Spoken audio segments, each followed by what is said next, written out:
In today's video, I'm going to teach you how to print payroll checks in QuickBooks Online. By the end, you'll know exactly how to create the check, confirm the details, and print it cleanly on your check stock without wasting supplies or time. First, make sure you're signed into your QuickBooks Online company and that you have the right check stock and a printer ready to go. If your checks are pre-printed with your bank and address, have those loaded nearby. It also helps to confirm which bank account will fund payroll so the check posts to the correct register. From your QuickBooks dashboard, start by opening the new transaction menu and choosing check. This opens the check form. At the top, select the bank account that will be used to pay the employee.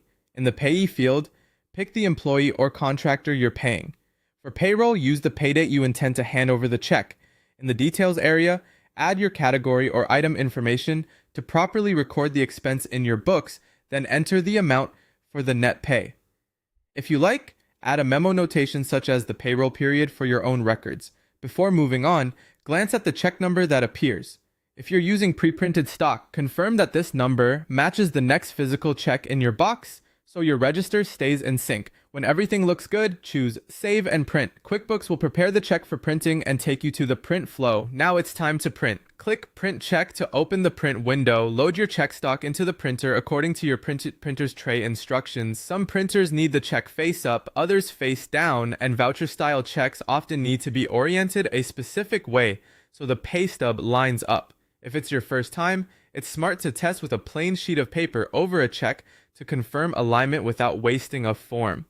In the print preview, verify the payee name, date, amount in numbers and words, and the bank account. If anything looks off, cancel, adjust the form, and come back. When you're ready, click Print.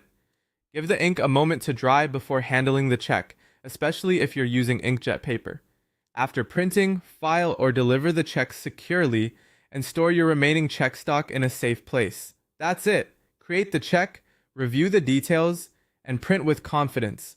Follow these steps each payday, and your payroll checks will be consistent, accurate, and properly recorded in your books.